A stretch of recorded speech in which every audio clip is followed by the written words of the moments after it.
Fala galera, estamos no nosso primeiro podcast versátil. Eu sou Gustavo Pereira e nós vamos aqui bater um papo muito interessante, trazendo muitos insights sobre desenvolvimento profissional. E nós estamos aqui com ele, que é o cara, Nalisson Castro. O cara, eu não sei se eu sou, mas realmente eu sou Nalisson Castro. E pessoal, muito prazer estar aqui com vocês nesse primeiro podcast que a gente está gravando.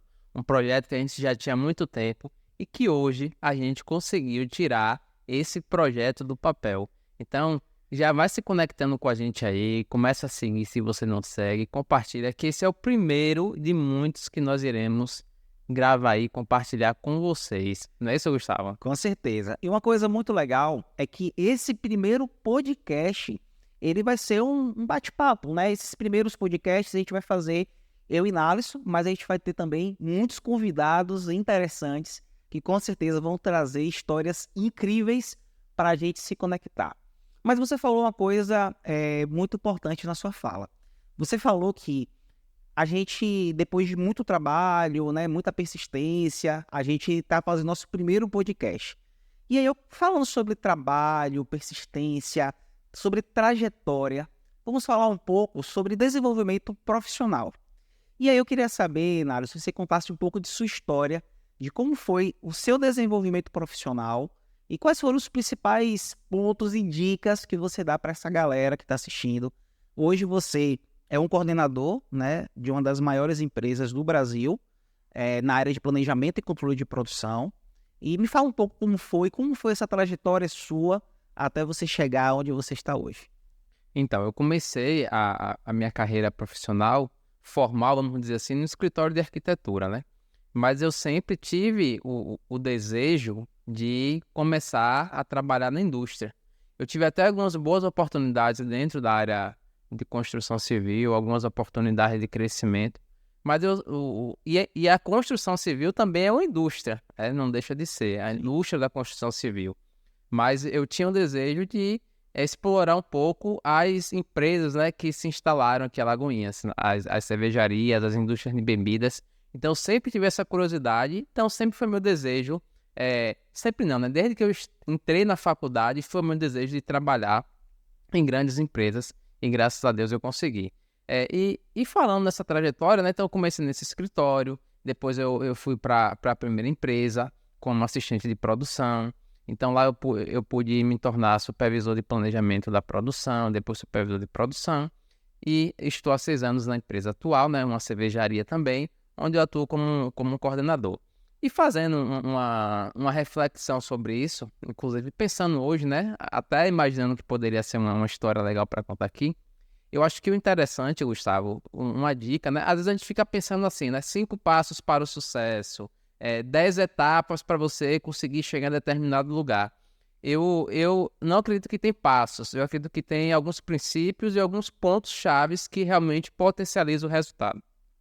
E o interessante, em todas essas minhas passagens de empresa, por exemplo, o escritório de arquitetura que eu trabalhei, esse aqui eu posso falar, né?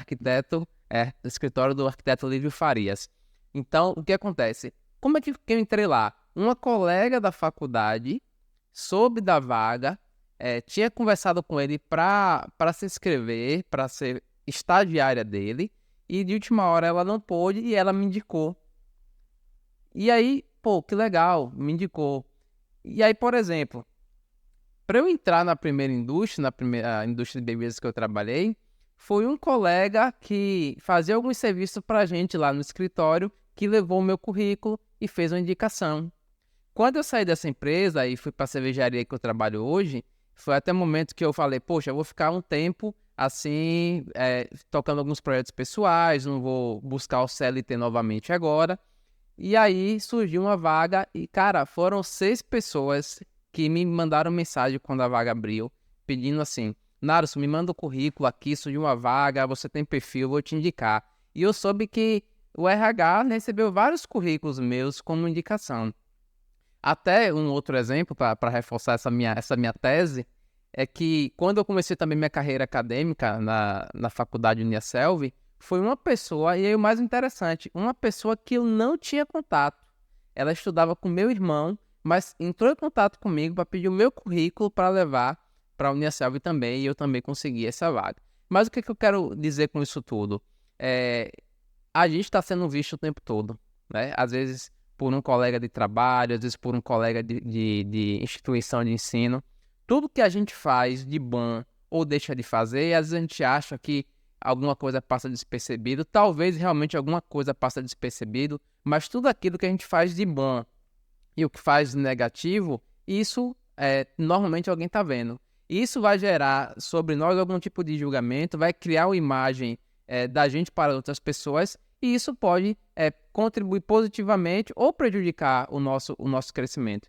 Então, todas as minhas movimentações no mercado de trabalho, seja na área da indústria, seja na área do ensino, surgiram a partir de network, de relação, de alguém que viu algo que eu fiz em algum lugar, gostou, talvez um colega que achou que eu era um bom aluno, um colega de trabalho que achou que eu era um bom profissional e me indicou, né? E assim, eu não estou falando aqui de indicação, não, as pessoas me indicaram para o processo seletivo, eu participei e eu pude alcançar esse crescimento profissional. Porque às vezes as pessoas têm muito essa mentalidade, né? Emprego hoje é indicação.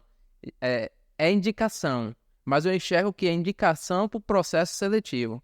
Pouquíssimas pessoas hoje vão pegar um currículo, ou gestores vão pegar um currículo de uma indicação, fechar os olhos e contratar aquela pessoa, né? Mas as indicações da pessoa que chega e fala assim, ó, tá aqui o currículo dessa pessoa, tente... Eu, por exemplo, faço assim, ó, esse currículo aqui interessante, você pode ouvi-la, tenta inserir ela no processo seletivo e aí você faz a sua avaliação. Mas eu acredito muito nisso, que tudo que a gente faz ou deixa de fazer está sendo notado. E isso pode, sim, contribuir positivamente ou negativamente no nosso processo profissional. Inclusive, já teve situações que eu presenciei também de pessoas chegar com currículos para levar para um gestor, para uma empresa, e alguém falar, rapaz, não, caia fora, essa pessoa aí é problemática, essa pessoa aí não trabalha bem, essa pessoa aí não tem um bom desempenho. Então, acho que a gente cuidar, né, da imagem que a gente constrói no nosso dia a dia acadêmico, profissional, contribui muito para o nosso desenvolvimento. Perfeito. Tem uma conexão muito, muito, muito importante disso que você falou, e eu concordo 100%, e de fato eu também vivo esse mindset, né, esse pensamento. E inclusive eu sou professor também, eu dou aula para jovens hoje, além dos nossos cursos da Versátil. E para a turma de jovens tem ali 13, 14, 15 anos, né, nessa faixa etária. Então são pessoas novas que estão ali se conectando com o mercado de trabalho, e muitas vezes essas pessoas, não só essas, né, mas a gente tem muitos jovens adultos também que têm essa mentalidade, que encaram a sala de aula ali como apenas um lugar para você estudar, para você se divertir, que é apenas uma coisa para você fazer uma prova, mas não entende que um ambiente de sala de aula, seja um curso que você está fazendo, seja a sua escola, seja a sua faculdade, já é um trabalho, né? E isso que você falou é a grande verdade. Grandes conexões profissionais que eu também tive na minha carreira vieram através de pessoas que eu me conectei em ambientes de sala de aula. Então eu sempre falo assim para os alunos, olha, aqui já é um trabalho, aqui já é um ambiente profissional. Como você vai se comportar aqui pode abrir portas para você ou pode também fechar. Então, a grande importância, eu sempre gosto muito daquele pensamento de que nós somos íntegros, né? De integrais, de completos. Então, a gente não é uma pessoa no trabalho, a gente não é uma pessoa na faculdade, nós não somos uma pessoa em casa, nós somos apenas um. Às vezes, pode-se usar máscaras, mas se você apertar um pouco, a pessoa sempre vai se revelar quem ela é. Então, é muito importante que a gente esteja sempre buscando melhorar em todos os ambientes. Então, estou na faculdade, poxa, deixa eu ter um comprometimento, deixa eu entender o momento certo de brincar, de ter um momento de mais descontração, mas um momento mais sério de estar concentrado, de estar focado, de como você tem a disciplina de fazer os trabalhos. É engraçado que normalmente os alunos, a gente passa uma atividade, né, para que fixe ali o conhecimento. E na semana passada, teve uns alunos que não fizeram, né? Esses jovens, né? Aí eles falaram assim, rapaz, eu não tive muita coisa, foi uma semana corrida, e eu não consegui fazer. E aí eu me lembro que eu falei assim, para eles, na reflexão, existem as desculpas verdadeiras, né? Eu acredito que realmente teve muita coisa, mas esse foi realmente o problema? Será se você realmente se organizou? E aí a reflexão que eu deixei para eles foi, como vocês se comportam aqui, falam muito sobre quem vocês serão no trabalho, né? Então, hoje, vocês não tem problema. Você tem um problema, você precisa mudar algo, ok. Todos nós temos o que mudar e o que melhorar. Mas a gente precisa saber que a gente precisa melhorar. E a reflexão não foca, sabe, nos problemas e dar desculpa, né? Organiza a sua rotina, executa as atividades que você tem que executar, porque dessa maneira você vai já construir uma imagem positiva e vai ajudar aí nessas indicações, nessa percepção. E você falou uma coisa interessante, né? Eu já ouvi alguém falar, li ou ouvi em algum momento, que as pessoas que são promovidas normalmente não são aquelas que têm um potencial para. Por exemplo, o cara é um assistente e ele sonha em ser um analista de qualquer área. Vamos pensar que é um analista de logística. O cara assistente de logística, ele sonha, deseja, tem o objetivo de ser um analista de logística. E o que essa fala quer dizer? Que a pessoa que vai ser promovida na lista de logística talvez não é aquela que vai ter, ou muitas vezes não é aquela que vai ter um potencial para ser um analista de logística. É aquela que já se comporta como já fosse um analista de logística. Então a pessoa olha ali para o cara e fala assim, ou para a moça e fala assim, poxa, aquela pessoa tem perfil para aquela vaga, porque o comportamento dela já demonstra competências, né, seja ela competências técnicas ou comportamentais, que já habilita para que ela assuma aquela posição. Então, quando você traz a ideia da sala de aula, a gente pode pensar também nessa mesma linha.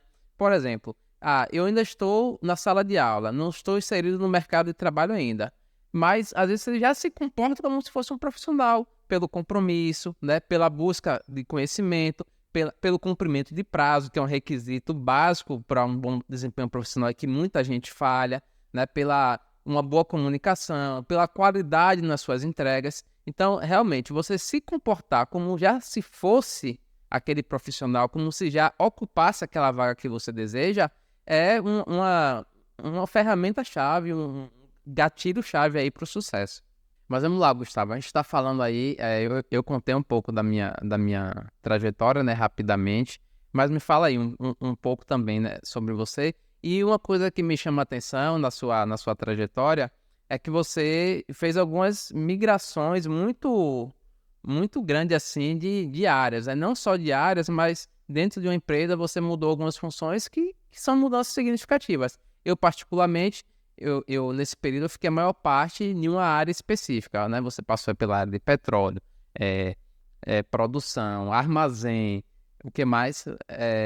Distribuição, não sei. Conta um pouco aí sobre essas mudanças e essas mudanças, assim, tiveram muitos impactos? Foi algo planejado? Foi por oportunidade? Como é que foi isso? Perfeito. Bom, eu comecei na indústria de petróleo, né, que também é uma indústria assim como a construção civil, e trilhei ali cerca de 5 anos de trabalho.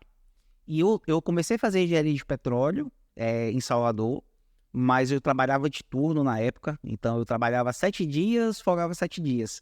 Aí eu já perdia 7 dias de aula, quando eu trabalhava pelo dia. E quando eu trabalhava de noite, o que eu fazia? Eu trabalhava a noite inteira, pegava 19 horas, saía 7 da manhã, aí ia direto para a rodoviária, pegava o ônibus para Salvador, aí chegava em Salvador 9h20, aí pegava o ônibus, ia lá para Paralela, chegava na faculdade já umas 10 horas para pegar a aula até 13 horas. E aí eu tinha que voltar para Alagoinhas para pegar o trabalho às 19 horas. Então, se eu não fizesse isso, eu perdia metade do mês, né? Porque era 14 dias que eu trabalhava e 14 dias que eu folgava. E eu tomei uma decisão, né? Eu falei, cara, não dá para continuar assim porque não vou aguentar esse pique. E aí eu mudei de curso, não tinha engenharia de petróleo aqui em Alagoinhas na época, e eu comecei a fazer engenharia de produção por uma conveniência, né? Era uma engenharia que tinha conexão com o que eu já trabalhava, eu iniciei minha vida profissional era de petróleo. Então, eu tinha toda uma construção de querer fazer engenharia de petróleo. Mas como aqui em Alagoas não estava e essa condição não estava legal, eu fiz engenharia de produção.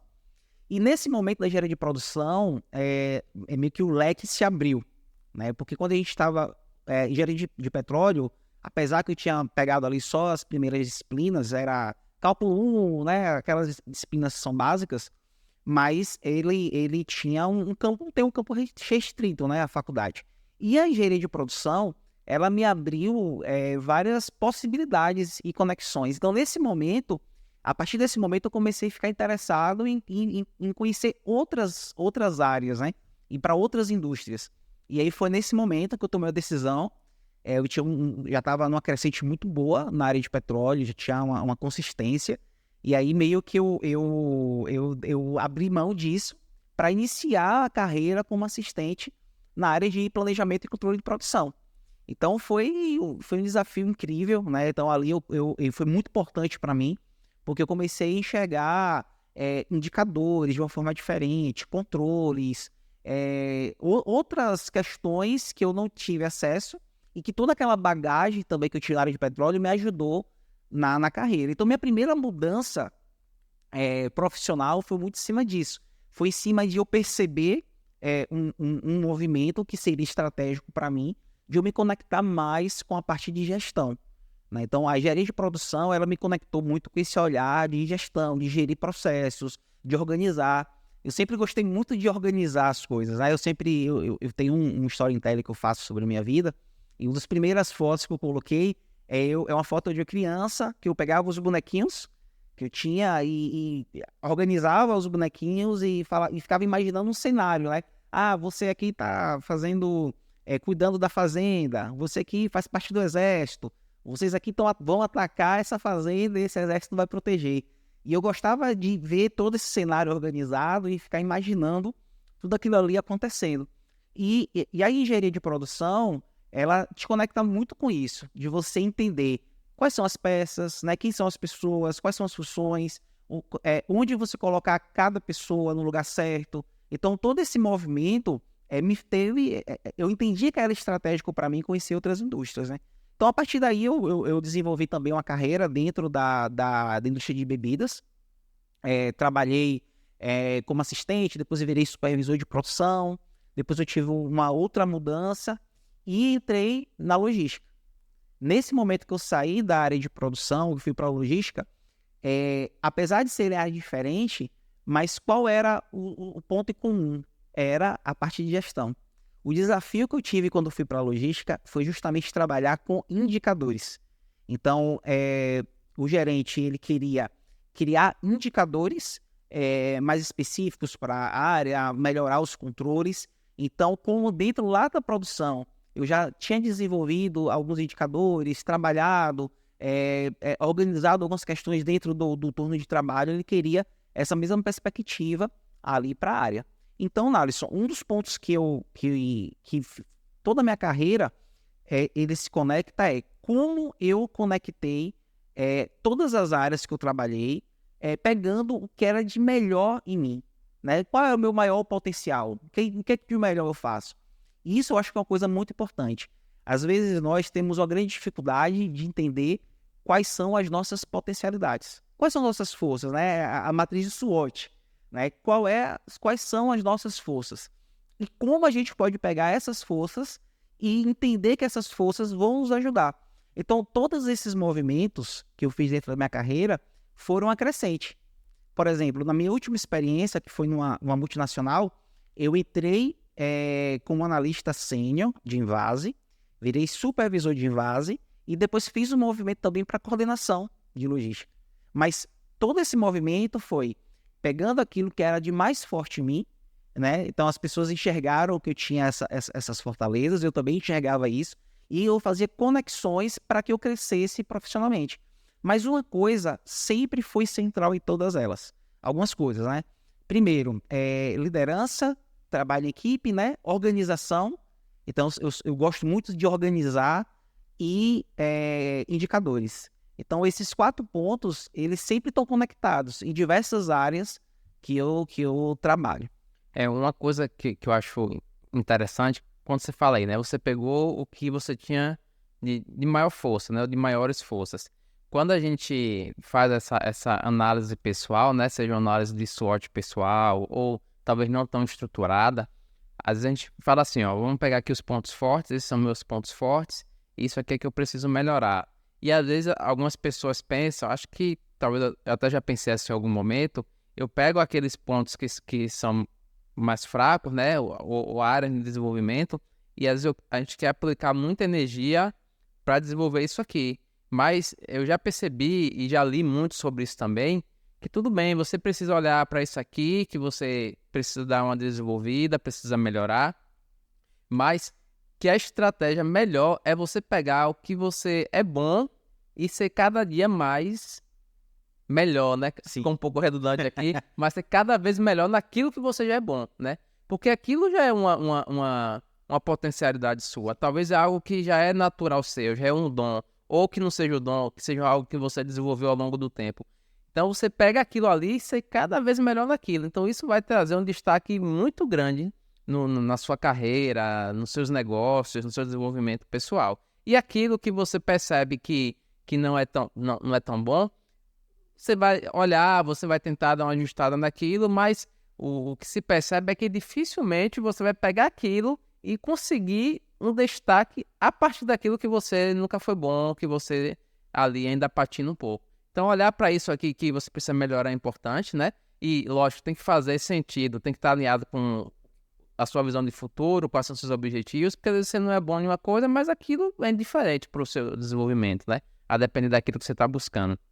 Mas olhar para isso que você não é tão bom, dar uma melhorada, mas isso aqui você nunca é uma palavra muito forte, mas dificilmente você vai ser muito top nisso. Mas aquilo que já é uma força, isso aqui pode ser o grande destaque para a sua carreira. É a pessoa olhar para Gustavo e falar assim, pô, naquele tema ali, o cara é Gustavo. É muito mais fácil você conseguir isso a partir de uma fraqueza, de uma força, de uma fortaleza do que de uma fraqueza. Perfeito. É isso que você falou me lembra muito a frase de um cara que você gosta muito, que é o Vicente Falcone, Sim. né? Ele tem aquele livro Gerenciamento da Rotina do Dia a Dia, e acho que nas primeiras páginas ele fala o seguinte: seja o melhor do mundo naquilo que você faz.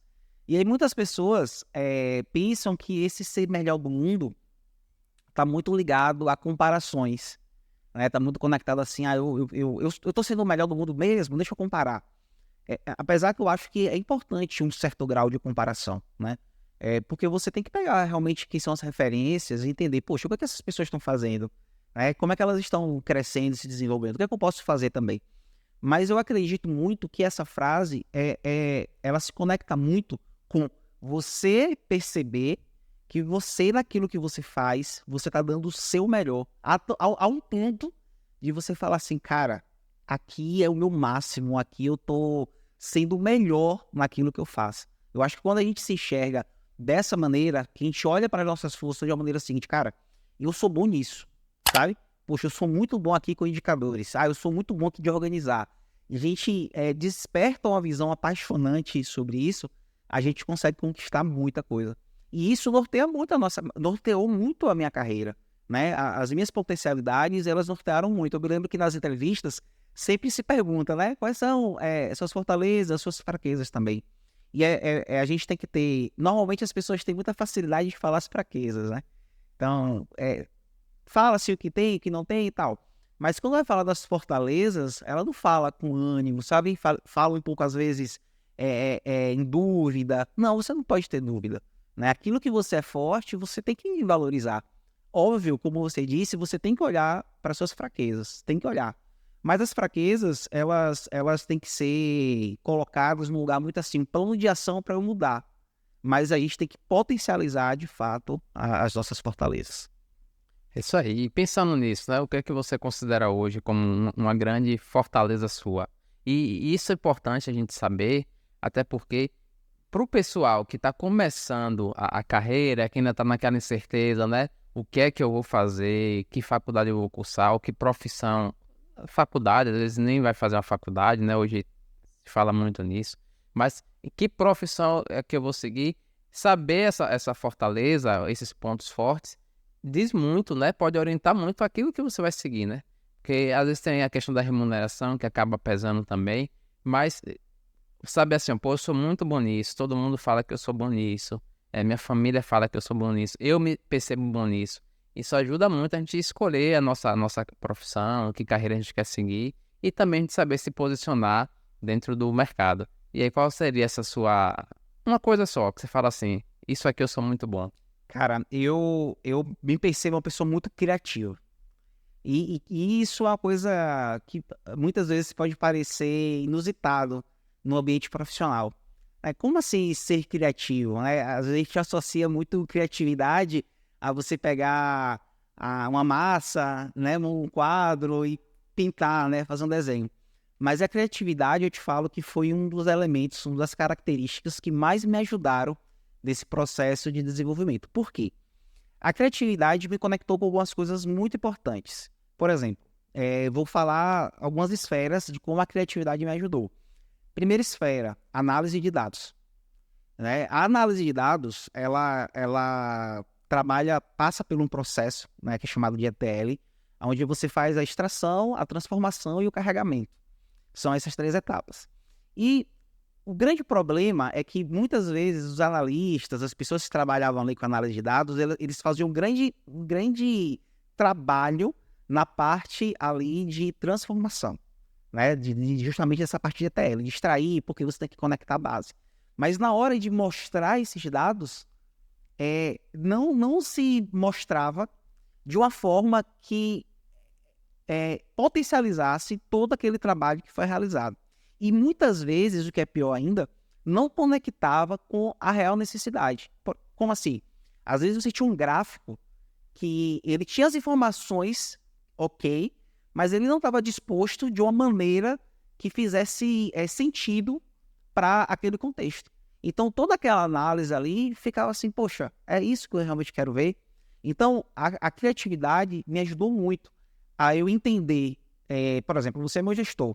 Então, eu entendo o que você quer, né? Aí eu pego aquele trabalho de dados e, através da criatividade, como é que eu uso o recurso Excel, a apresentação de PowerPoint, os textos que eu vou colocar, as imagens que eu vou colocar, para conectar com a sua necessidade. Então, isso me ajudou muito nos processos. Então, redução de custo, redução de perda, né? Trabalho de mostrar eficiência de máquina, tudo isso, essa parte da criatividade me conectou bastante. Uma outra coisa que a criatividade me ajudou foi na comunicação. Por quê? Qual é um dos grandes desafios hoje do profissional? É conectar o seu time, conectar as pessoas que estão ali à sua volta ao que você precisa aplicar. Então, você pode fazer o melhor curso, você pode fazer a melhor faculdade, mas se você não conseguir conectar as pessoas para aquilo que você precisa ser realizado, você não vai ter sucesso. Porque você não vai conseguir fazer tudo sozinho. Mesmo que você consiga fazer tudo sozinho, você não vai aguentar fazer isso por muito tempo. E pior, se você um dia for transferido ou não estiver mais na empresa, aquilo ali vai se perder. Então, a forma criativa de se comunicar e conectar as pessoas naquele tema, isso faz total sentido, total mudança. Tem uma frase que eu gosto muito, que ele fala assim, do Pequeno Príncipe. E ele diz o seguinte, quando você for chamar alguém para construir um navio, não chame as pessoas para juntar madeira. Desperte nelas o desejo de conhecer o oceano. Então, o juntar madeira vai ser necessário. Você vai ter que juntar madeira, né? Mas você não vai conseguir conectar as pessoas no propósito se você não fazer, se elas entenderem que é simplesmente chutar madeira, elas vão falar, poxa, trabalho por trabalho é mais um trabalho. Mas se elas entenderem, poxa, quando eu construir esse barco, eu vou conseguir navegar no oceano. Então, trazendo isso para a esfera profissional, quando a gente tem a criatividade, sempre me ajudou a trazer propósito, para as coisas que a gente estava fazendo. E isso facilita o processo. Não deixa de ser árduo, mas ele com certeza facilita. Então, a criatividade é uma fortaleza que eu tenho, né? E ela vem me ajudando bastante na minha carreira profissional. Você falou aí dessa questão do criar, né, esse propósito. E esse é um dos fatores. Eu estou terminando agora um MBA em gestão de pessoas, falta só apresentar o TCC. E nesse MBA eu ouvi muito sobre isso, né? Em várias matérias, eu ouvi sobre essa questão do propósito. Quando a gente fala em motivação, a gente percebe, né? E tem dados que comprovam isso, que o salário hoje não é o maior fator de motivação das pessoas nas organizações, né? Tem uma série de outros fatores, como o ambiente, flexibilidade, e um desses fatores é justamente o propósito. E isso vem aumentando cada vez mais com a chegada das novas gerações no mercado de trabalho. Então, as pessoas elas estão muito conectadas sobre essa questão do propósito, né? Inclusive, muitas empresas têm trabalhado isso, a questão do propósito da organização, como um mecanismo de atrair talentos para o seu quadro de colaboradores. Então, esse é um ponto que realmente faz muito sentido e que retém talentos, que gera motivação no ambiente de trabalho. Essa questão de ter um propósito bem claro para as pessoas e conseguir difundir isso, conseguir que as pessoas enxerguem esse propósito e se comprometam com ele. Isso também é interessante porque talvez realmente aquela pessoa não seja interessante ou não se conecte com aquele propósito. Então, talvez a pessoa vai falar, não quero mais estar aqui porque esse propósito não se conecta comigo, ou a própria empresa fala, a gente percebe aqui que você não está conectado com o nosso propósito, então talvez seja o momento de você procurar outra oportunidade. Mas essa questão do propósito não é só uma opinião, tem dados que falam sobre isso, é uma coisa que está muito forte agora, principalmente com a nova geração que está sendo inserida, né, no mercado de trabalho. Perfeito. Deixa eu te perguntar uma coisa, ainda desse âmbito de, vamos falar, né, de fortalezas e fraquezas, né? Isso é uma coisa muito, muito importante, porque eu acredito muito, se você não se conhece como pessoa, como profissional, você vai ter grandes dificuldades, né, de se desenvolver. A fortaleza é um ponto que a gente falou muito, eu acho que é muito importante isso, mas as fraquezas, ela tem um campo também importante, né, nesse processo, porque a gente está em constante evolução. Eu me lembro que eu tive um coordenador que ele falou para mim uma frase que foi muito marcante, né, para mim. Ele disse o seguinte: Gustavo, a gente tem que estar pronto para os novos erros, os novos erros. Você precisa estar pronto para os novos erros. Quando ele falou isso, eu fiquei assim, caraca, eu tenho que estar pronto para os novos erros? E fiquei refletindo sobre essa frase e eu entendi o que ele quis dizer com isso, né? Quando a gente cresce, a gente sempre vai errar. A gente sempre vai ter erros na nossa trajetória, né? A nossa trajetória, ela nunca vai ser uma linha reta. E eu acho que as pessoas têm muita dificuldade de falar sobre fraquezas, porque muitas vezes ela acha que a vida profissional que a gente está falando aqui vai ser uma linha reta. Mas não, a gente vai ter altos e baixos. E é nesses altos e baixos, vamos falar assim, que a gente vai melhorar. Porque se você não reconhece que você passou por algo difícil, se você não reconhece que você precisa mudar algo em sua vida, como você vai melhorar? Como é que você vai crescer? O que você vai... Você só vai melhorar aquilo que você é bom? Né? Não, você tem coisas que não são boas também. E essas coisas, quando você enxerga ela com clareza, você fala o seguinte, cara, vou superar isso. E aí você supera isso, e aí você cresce. Você supera, você cresce. Você supera, você cresce. E toda vez que você cresce, o que acontece? Novos erros, eles acontecem. Porque você deixa aqueles erros, você avança, você melhora, e aí você está entrando na nova esfera. Então, crescer está diretamente ligado a você ter novos erros. Se você não tem novos erros, é um grande indicativo que você não está crescendo. Então, isso parece ser algo óbvio, mas eu percebo que as pessoas têm muita dificuldade de falar sobre fraquezas, né? Eu queria saber se você também acha isso, se você, dentro da sua experiência profissional, com toda a gestão de pessoas que você já realizou, se você percebe que falar sobre fraquezas é realmente uma dificuldade, e qual a sua opinião sobre isso, né? Por que você acha que as pessoas têm dificuldade, e qual sugestão você daria para que a gente enxergasse as fraquezas de uma forma diferente. Eu acho, não, eu tenho certeza que é um tema muito difícil de se falar, né? Que a gente, no nosso dia a dia, a gente tem dificuldade de ser confrontado, e quando eu falo ser confrontado, não estou colocando aqui uma conotação negativa na palavra, né? Mas de ser questionado, de ser porque tá desse jeito, não desse, porque você fez assim. Eu acho, cara, que é muito difícil a gente ter maturidade para lidar com isso com facilidade. Eu tiro por mim e recentemente eu estava conversando isso com algumas pessoas da equipe de trabalho. Que é o seguinte, às vezes alguém chega para mim com a abordagem, fala assim, isso aqui não tá bom, ou isso aqui tá errado. Tem uma pessoa que às vezes me aborda assim, né? É o jeito dele, ele fala, tá errado. E de cara, qual a minha... Instantâneo, acho que isso é do ser humano, né? Não é o nosso racional, é o nosso automático ali, né? O chamado cérebro reptiliano Sim. atuando. A pessoa me confrontou, de cara, eu vou tentar dar uma justificativa ou contestar. Mas logo em seguida, isso é um exercício que eu tento desenvolver e muitas vezes consigo, às vezes não. Mas logo em seguida, eu paro assim e falo, talvez aquela pessoa tenha razão. Deixa eu olhar para isso aqui que aconteceu, a partir dessa pontuação, para ver se eu consigo achar algum ponto de melhoria ou fazer algo realmente totalmente diferente do que eu que eu fiz, né? Ou que eu vinha fazendo.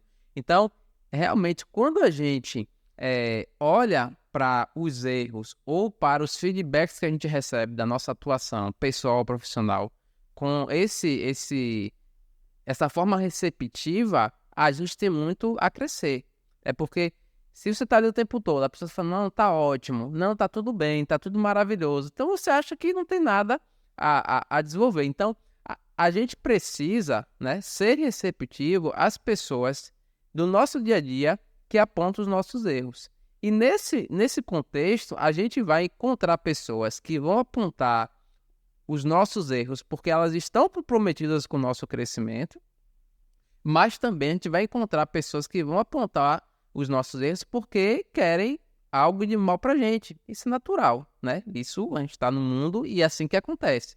Mas eu digo que ambos podem contribuir com o nosso crescimento. Vai depender da nossa perspectiva, né? De que forma a gente vai receber isso. Então, isso é muito importante. A gente deveria naturalizar a pessoa falar com a gente, né? Você não tá certo, né? Tá errado, você não fez da melhor forma, você fez isso aqui, mas não tá bom. E, repito, a gente não pode controlar o tom, a forma, o contexto, o local onde a pessoa vai falar isso pra gente, né? Se vai falar em particular, se vai falar na frente de todo mundo, isso a gente não controla. E realmente pode ser uma experiência negativa, mas de todas elas, se a gente pensar no aprendizado, e talvez a pessoa não tenha razão, mas talvez tenha, e a gente só vai conseguir perceber isso quando a gente refletir sobre aquilo que foi pontuado. E um outro ponto interessante você falou sobre o erro, eu já refleti muito sobre isso. A gente tem também dificuldade porque o ambiente profissional, ele não admite erros, né? A expectativa é que a gente sempre acerte, é que a operação sempre dê certo, é que o resultado sempre seja positivo, que o indicador sempre seja verde. Mas, e eu já refleti muito sobre isso. Então, o que é que eu penso sobre erros no ambiente profissional? Primeiro, a forma que a pessoa reage ao erro fala muito mais sobre ela do que o erro que foi cometido. Todo mundo vai errar, é o que você falou, todo mundo já errou e todo mundo vai errar. Mas a forma como eu reajo diante do erro fala muito sobre mim. Eu posso errar e chorar, normal, pode ser uma reação, mas vamos pensar assim, eu posso ficar chateado, eu posso começar a ser agressivo com as pessoas porque eu errei, eu posso me fechar, eu posso não aceitar ajuda, eu posso querer resolver tudo da maneira que eu penso para tentar reparar o meu erro. Essa é uma forma negativa, mas eu posso pedir ajuda, eu posso ter uma atitude positiva, reconhecer o erro e falar assim, realmente eu errei, preciso de ajuda, como é que eu posso fazer diferente? Vem cá, vamos fazer juntos. Eu errei, reconheço, mas eu vou pensar aqui numa alternativa, ou eu já criei aqui uma contramedida para que esse erro não volte a se repetir. Então, é o primeiro aprendizado que eu tenho sobre erro é esse. a forma como eu reajo diante do erro fala muito sobre mim, muito mais sobre mim do que o próprio erro. E o segundo ponto que eu penso uma vez um gerente meu me falou o seguinte: diante de um erro que eu cometi, quem faz mais erra mais. Quem se arrisca mais erra mais. Quem assume mais responsabilidade erra mais. Então, isso para mim fez muito sentido naquele momento. Eu lembro muito bem, eu cometi um erro no meu ambiente profissional, eu fui reportar ele e falar: ó, eu errei, aconteceu isso aqui, eu estou pensando em resolver dessa forma, e ele me falou: quem faz mais, erra mais. Mas assim, quando a gente pensa que a gente está errando, porque a gente está buscando inovação, quando a gente está querendo fazer algo a mais, quando a gente está querendo pegar um processo ali, fazer algo diferente para ter um resultado melhor para a empresa ou para o nosso negócio, esses erros são erros muito válidos, né? Esses erros são fantásticos, porque realmente vai trazer um aprendizado e lá na frente pode trazer um resultado muito bom. Eu penso que os erros que são mais difíceis, né, de se admitir é aquele erro porque a pessoa não se comprometeu, é aquele erro porque a pessoa foi negligente. Então, eu acho que a maioria das empresas e de gestores, eles realmente são mais intolerantes e eu acredito realmente que cada um tem que ser visto de uma forma, né? Todos têm oportunidade de aprendizado, mas o primeiro, o que está tentando, está querendo gerar algo novo, está querendo inovar, está querendo fazer algo diferente, esse erro, ele é fantástico. E as empresas que não enxergam isso, elas estão matando a inovação dentro delas. Sim. Se sempre que a pessoa tenta fazer algo novo, ela é punida, as pessoas ao redor vão perceber o seguinte, que a cultura ali não é a cultura de inovação, porque inovação está associado a tentar, a errar, aprender e lá na frente conseguir um resultado positivo. Isso conecta muito com um pensamento de um filósofo chamado Epíteto, que ele fala o seguinte, ele diz que o que importa não é o que a vida lhe trouxe. O que importa não é o que a vida lhe trouxe. O que importa é o que você faz com que a vida lhe trouxe. Então, é muito como você reage. Como você reage à crítica, como você reage ao erro, como você reage ao ponto de você olhar para você e falar o seguinte, cara, eu realmente não sou muito bom nisso. Poxa, eu realmente errei naquilo dali. Eu realmente preciso mudar a forma como me comunico com as pessoas. Eu realmente preciso me dedicar mais nos estudos, porque está faltando um pouco de conhecimento técnico. Então, e aí a gente vai ter N motivos, né? E aí, voltando àquele tema que eu falei no início, das desculpas verdadeiras, eu acredito que as pessoas sempre têm dois caminhos aí. Ela pode se apegar às desculpas verdadeiras, porque sempre vai ter as desculpas verdadeiras, né? Para alguém, aquela desculpa vai ser verdadeira. Ou ela pode falar o seguinte, poxa, beleza, essa situação aconteceu, né? Vamos dizer assim, esse erro aconteceu, foi revelada uma fraqueza aqui em mim. O que é que eu vou fazer com isso? Né? Eu simplesmente vou aqui ficar triste, vou desistir, vou desmotivar, ou eu vou pegar isso e vou transformar isso realmente num elemento para me impulsionar, né? E muitas vezes aquilo que a gente hoje é fraco, a gente consegue se desenvolver, né?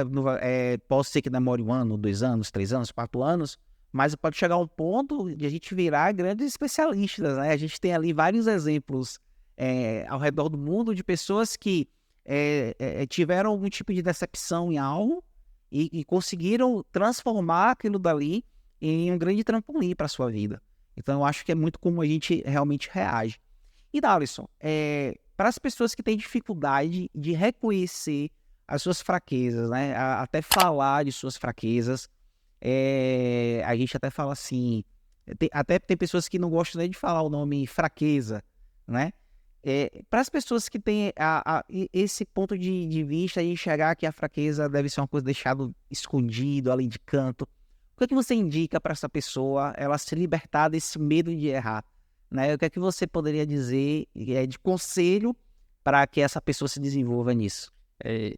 Eu ouvi uma frase essa semana, Gustavo, que para mim fez muito sentido.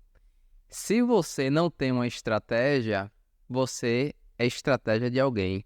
Essa semana, na hora de negociação do MBA, se você não tem uma estratégia, você é estratégia de alguém. O que é que eu entendo disso? Se você não reconhece ali, ou não consegue perceber que você tem um ponto ali, que é um gap e que precisa ser desenvolvido, você quer ocultar aquilo, é muito fácil, é muito provável que todo mundo consegue ver aquilo. E você, às vezes, acha que as pessoas não veem. Então, talvez isso esteja sendo explorado de uma forma negativa por alguém. Talvez a pessoa olhe para você, vê aquilo e fala assim, poxa, Gustavo não vai dar para isso aqui, né? Tem esse projeto, tem essa posição aqui que vai abrir, mas o Gustavo não é bom para isso porque ele tem aquele gap ali. Então, muitas vezes você quer esconder, mas todo mundo tá vendo. Então, realmente, a gente precisa olhar com maturidade, né, para esses pontos. E aí eu volto a falar o que eu já falei. Se essa fraqueza realmente faz sentido para aquilo que você está buscando. Eu vou dar um exemplo para ficar mais claro. Eu quero ser um gestor, né? Mas eu tenho dificuldade de me relacionar. Então, é um ponto que vai atrapalhar alcançar meu objetivo. Um exemplo que não faz sentido. Eu quero ser um gestor e eu tenho dificuldade, sei lá, eu tenho dificuldade com ferramentas. Me ajuda aí. Uma coisa. Ferramentas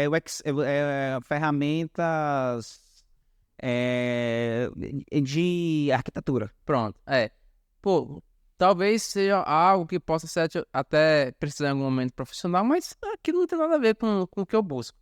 Então, assim, se a gente, né, pra eu ser objetivo, se a gente não reconhece aquilo que precisamos desenvolver e que atrapalha da gente alcançar nosso objetivo, a gente está sabotando o nosso crescimento. Porque as pessoas ao nosso redor, todo mundo pode estar percebendo, menos a gente. E as pessoas estão olhando para nós e falando, fulano é fraco naquilo, não é bom naquilo, e eu não vejo ele fazer nada para melhorar. Então ele não é bom para aquela vaga, para aquele projeto, para aquela oportunidade de crescimento. Então, se você não tem uma estratégia, você está sendo estratégia de alguém. Isso é muito importante e eu quero te fazer uma outra pergunta que surgiu quando você falava, mas antes eu quero fazer um comentário sobre isso. Eu vou puxar um ponto que tem a ver com essa frase, né? Que você disse que as pessoas, elas sempre vão estar sendo observando, né? E se a gente não tiver estratégia, a gente vai ser uma estratégia para alguém. E muitas vezes as pessoas, elas... Uma vez uma pessoa me disse o seguinte: quando você tem medo de falar em público ou se posicionar, isso pode ser também um pouco de orgulho.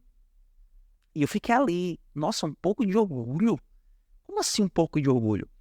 E ela me explicou. Quando você não fala porque você tem medo de errar, é porque você, no fundo, acha que você é tão bom, que você é tão superior, que se você errar, as pessoas vão olhar assim, nossa, ele errou. Nossa, ele olha como ele errou e como ele falou errado, como ele se posicionou de uma forma que não era correta.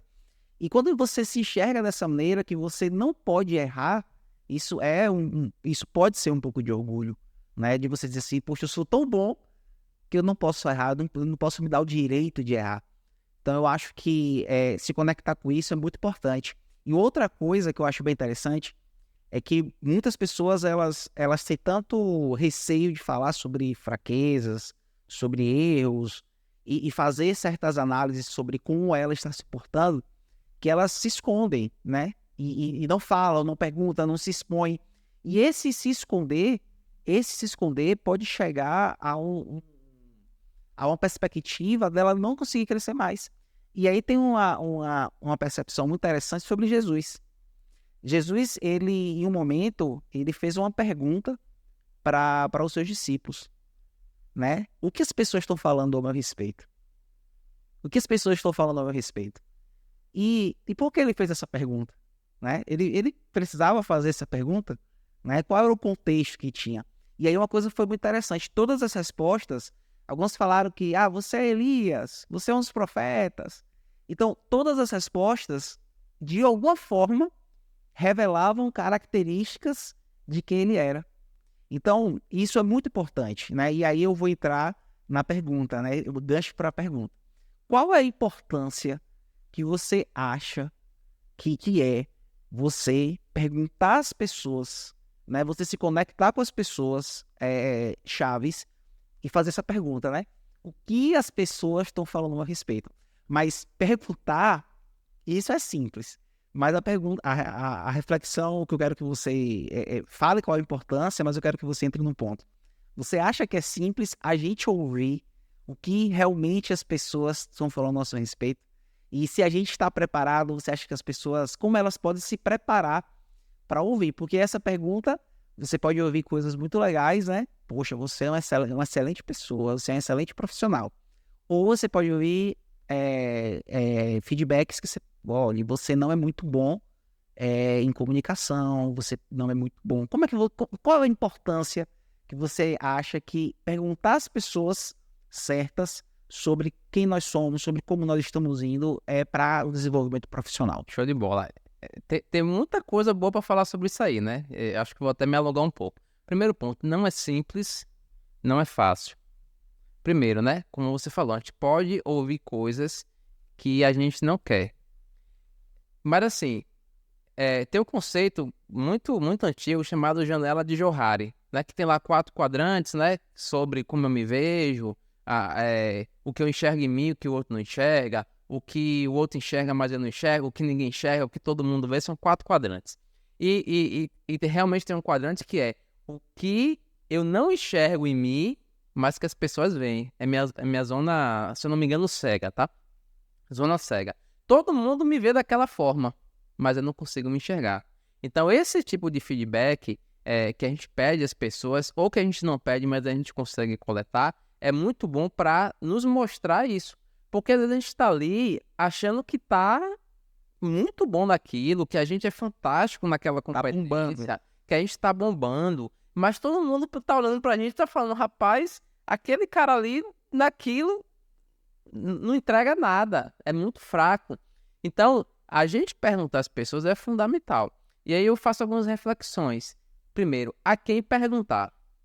Não é qualquer pessoa que a gente pergunta, né? Primeiro, não é apenas as pessoas que a gente tem boa relação. Isso vai falar, né? Porque senão a gente vai perguntar, mãe, me fala aí, o que é que você acha que eu sou? Exatamente. Então, assim, não é perguntar a qualquer pessoa, mas essas pessoas não podem ser apenas as pessoas que a gente se relaciona, né? As pessoas que nos querem bem.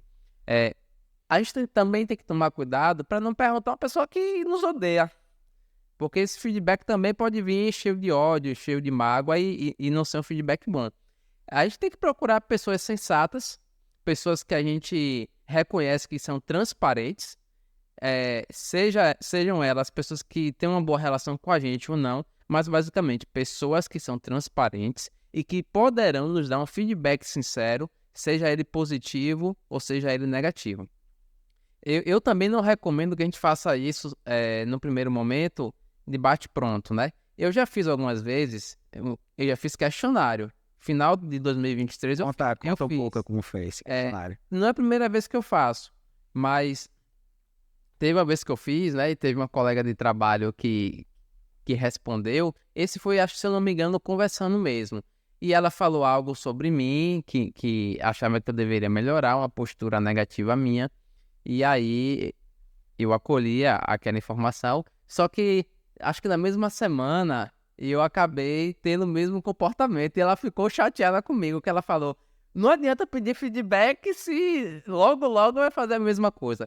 Então, mas assim, é importante a gente coletar esses feedbacks. E no final de 2023 eu fiz, né? Eu fiz um forms e mandei para algumas pessoas que eu trabalho, né? Escolhi pares, escolhi pessoas que fazem parte da equipe que eu lidero, escolhi superiores, diversas pessoas. Realmente eu não escolhi pessoas só apenas que gostavam de mim, inclusive eu mandei para as pessoas que eu tenho muito conflito no dia a dia profissional, conflito assim, de que a gente pensa diferente, que a gente tem alguns embates, questões técnicas e etc. Então eu mandei para essas pessoas também. Alguns contribuíram, né? Alguns responderam, outros não, mas todos eles foram importantes. E uma pessoa falou assim, escreveu assim para mim, e se identificou, né? Que eu precisava ser mais flexível. E eu, por exemplo, eu me acho uma pessoa flexível, né? Cedo, muitas vezes, negocio, etc. Mas do ponto de vista daquela pessoa, eu precisava ser mais flexível. E depois a gente bateu um papo sobre isso, eu entendi mais um pouco o ponto de vista dela e foi muito importante para mim. Então, as dicas são essas: escolher bem a pessoa, né? Não escolher só pessoas que gostam de você, mas pessoas sinceras que você sabe que vai trazer realmente algo de valor, seja um feedback positivo ou negativo, que vai ajudar no seu crescimento. E a outra dica é que a gente tenha um formato que não seja tão agressivo, né? Porque às vezes num bate-papo ali a pessoa fala algo muito forte sobre você, você vai querer contestar, você vai querer justificar, e feedback ele não se justifica nesse contexto. O feedback ele se acolhe e se reflete, se fazer sentido, se tiver evidências, argumentos para que você realmente confirme que é aquilo, a gente segue em frente pensando na melhoria. E aí só fugindo um pouco da pergunta, mas foi algo que você falou sobre o ego, né? De às vezes se mostrar que sabe tudo. Eu tive isso e muito forte quando eu me tornei supervisor de produção. Não foi, no primeiro momento, um desejo meu, né? Eu fui direcionado para essa vaga. Eu era supervisor de PCP, fui direcionado para ser supervisor de produção. E eu percebia que as pessoas, né? A equipe ali de operadores, auxiliares que eu passei a liderar, eles achavam que eu sabia muita coisa das máquinas, da operação. Eu não sabia. Eu não tive formação, eu não tive nenhuma formação técnica, né? Eletromecânica, eletrotécnica, não tive essa formação. E realmente eu fui ali sem saber. E eu percebia que eles tinham esse pensamento, que eu tinha o conhecimento técnico, e muitas vezes eu fingia que sabia. Ô, Laura, por que isso? Pô, eu tinha 22 anos, né? Não tinha o pensamento que eu tenho hoje, e muitas vezes eu fingia que sabia.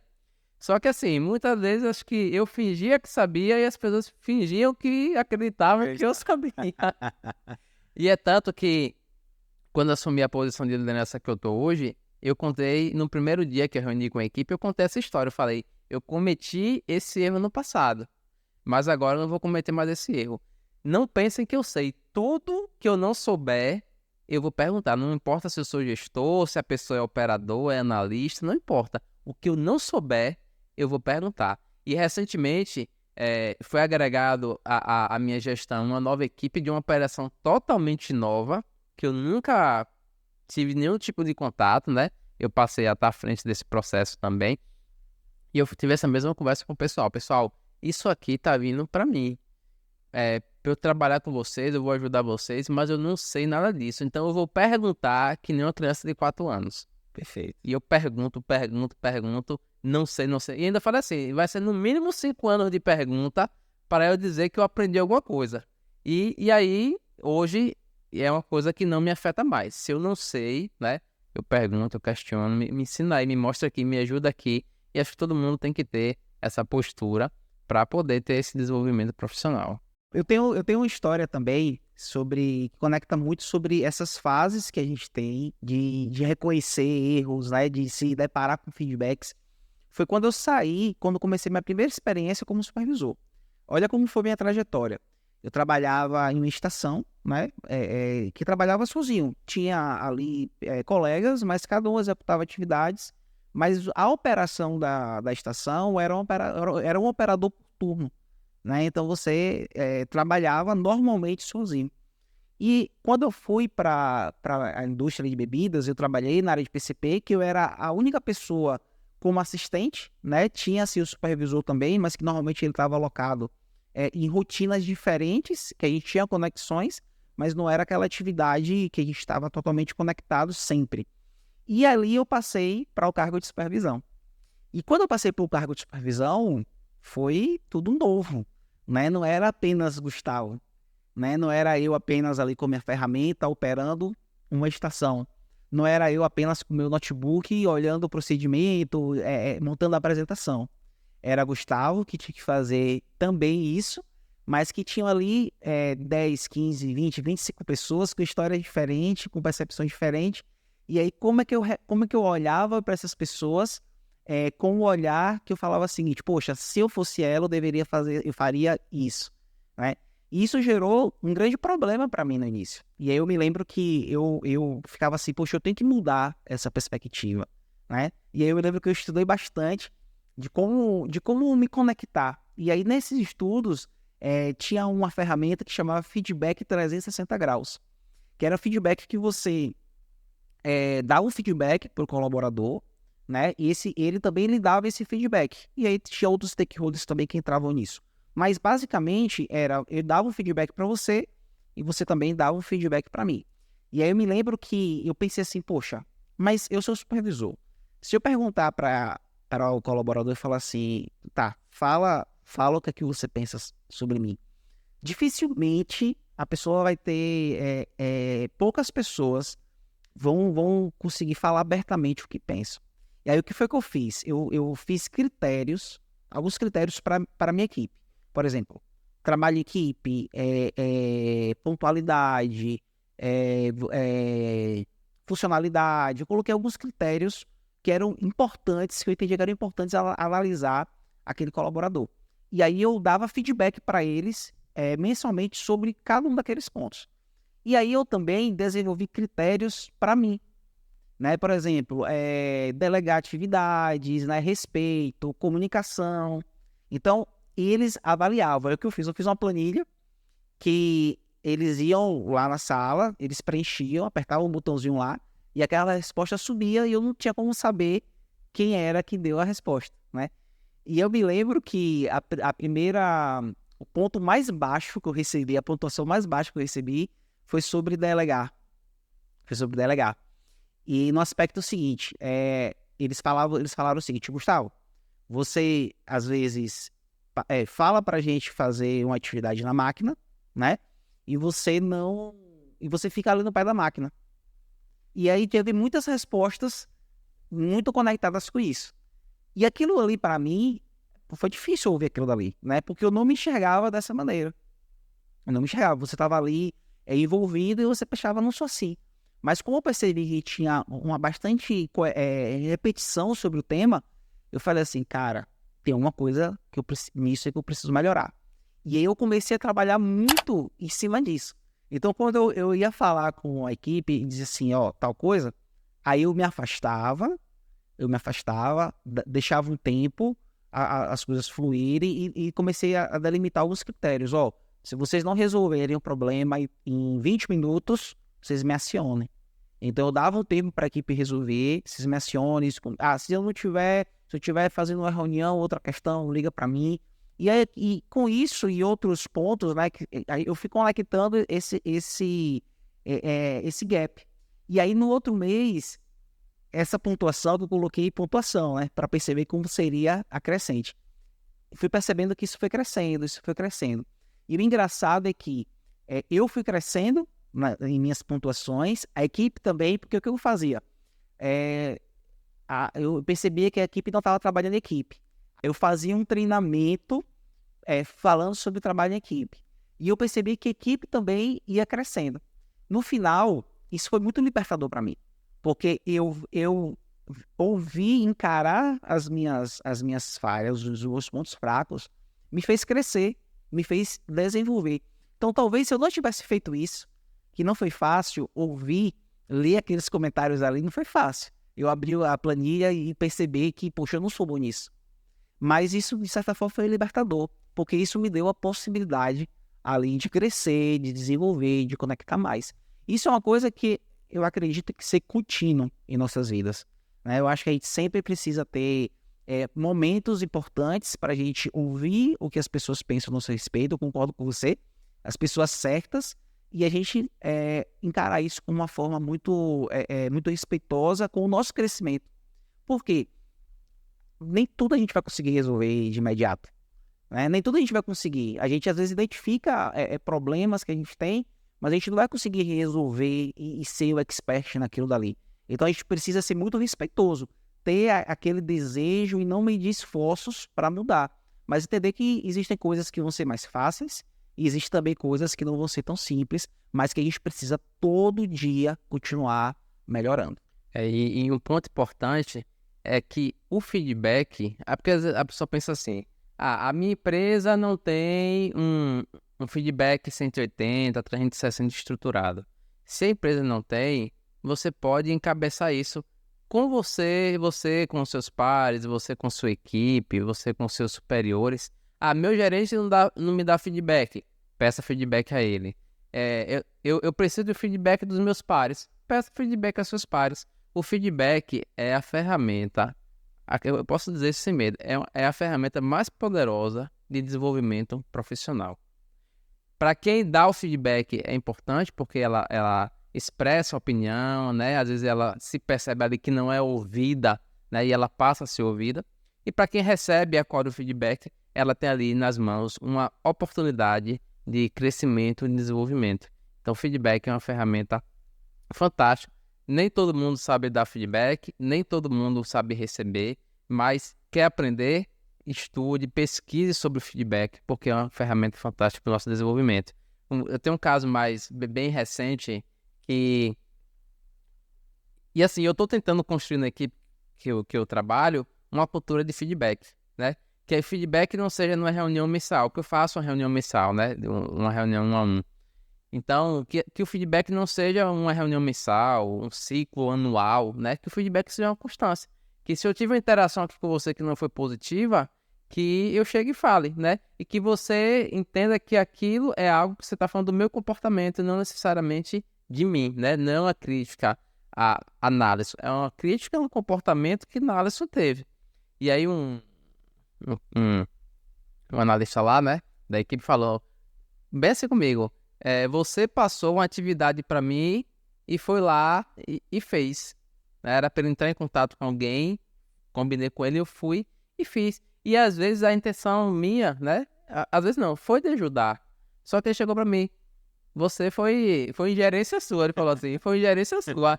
E eu, lógico, levei na brincadeira, foi ingerência sua, mas realmente foi. Legal. E aí eu falei, pô, realmente eu tô errado, né? Se eu passei essa atribuição para ele, ele vai fazer. E aí, já no ciclo mensal que eu faço de feedback individual com a galera, aí teve duas situações.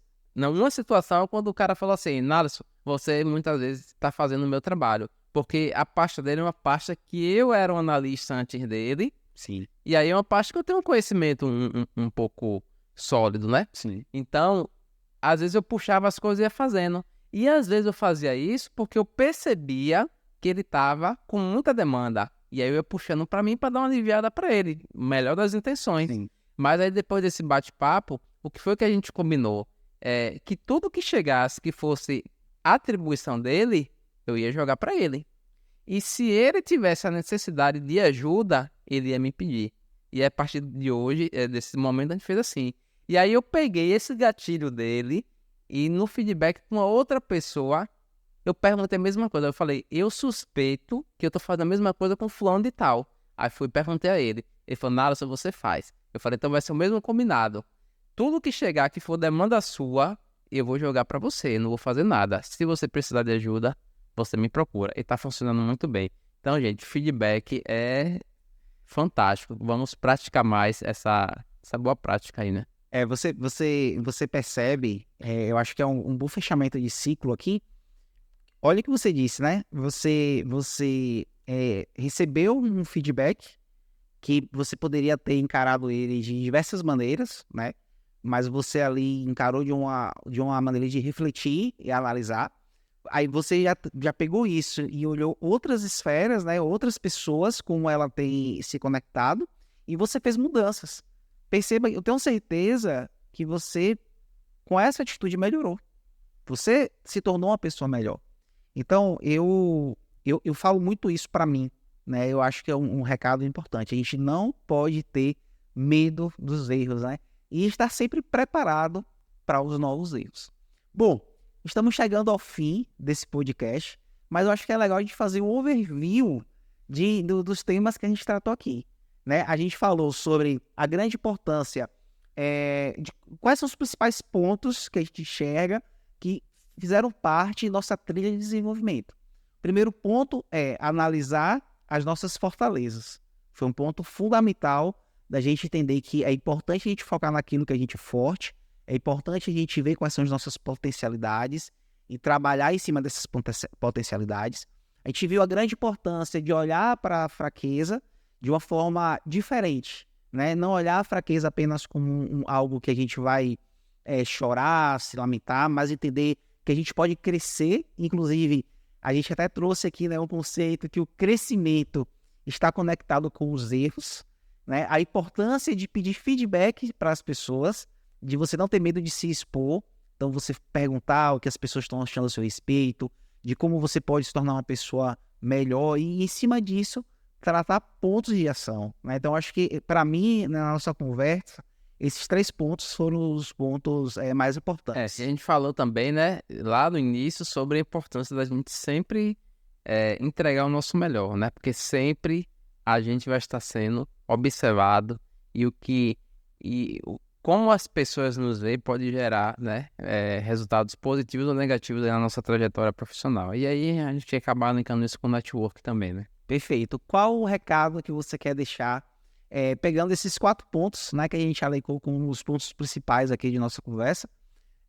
Qual o recado final você deixaria para essa galera que se identificou com algum desses pontos, no aspecto de que, poxa, eu preciso olhar isso de uma forma diferente? Qual a mensagem que você deixa para essas pessoas? Cara, a mensagem que eu quero deixar é o seguinte: você é o maior responsável pelo seu desenvolvimento profissional. Não é o seu gestor, não é o seu colega, não é a empresa que você trabalha. Não espere da empresa o plano de carreira, não espere do gestor o feedback. Você deve ser o maior responsável pelo seu crescimento. Então, quando você entende isso, você começa a gerar o protagonismo e ir em busca do seu crescimento, dos seus reconhecimentos. Então, pense nisso e comece a aplicar, né, essas dicas e muitas outras que a gente vai trazer ou que você coleta em outras fontes aí sobre desenvolvimento profissional. Perfeito. Eu também quero deixar uma mensagem que não tenha medo do erro. Lembre-se que a nossa trajetória profissional, ela não vai ser apenas uma linha, uma subida, né? Vai ter muitos altos e baixos. O momento alto, você precisa extrair o melhor desse momento, você precisa se conectar com o máximo de pessoas, porque essas conexões vão trazer frutos importantes, você vai poder colaborar com as pessoas, vai te conectar com a sua missão de vida. E nos momentos mais difíceis, você tem que pegar esses momentos e entender, eu vou mudar aquilo que eu errei. Eu posso ter feito muita coisa errada nessa minha trajetória, nessa minha etapa, mas eu vou pegar todos esses erros, vou encarar ele de uma forma muito madura, vou entender o que eu posso fazer diferente e vou usar isso para ser no futuro uma fortaleza. Porque se tem uma coisa que é muito importante, é a experiência.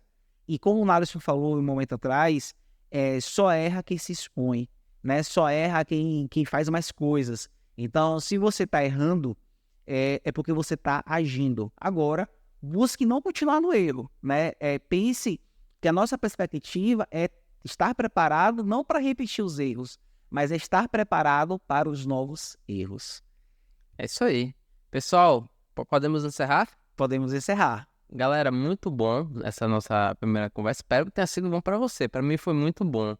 E aí eu quero convidar vocês para nos seguir no Instagram, no YouTube, compartilhar esse conteúdo com as pessoas que você acha que faz sentido. E talvez até colocar nos comentários qual tema você quer que a gente converse, né? Qual pessoa você quer que a gente convide para participar aqui do nosso podcast. Deixa aí nos comentários. E aí eu encerro minha participação aqui. Muito obrigado por ter nos ouvido. E até o próximo, Gustavo. Muito obrigado, pessoal. Foi incrível esse bate-papo. Com certeza, a gente aplicou muito aqui o conceito de vamos fazer e vamos melhorar, vamos crescer. Tenho certeza que tem sido uma experiência incrível aqui. A gente quer realmente oferecer sempre um conteúdo muito bacana para vocês. Eu estou muito ansioso para os nossos convidados que vamos trazer, os bate-papos que vão fluir nessa nossa nova trajetória. Muito obrigado e te espero no próximo vídeo.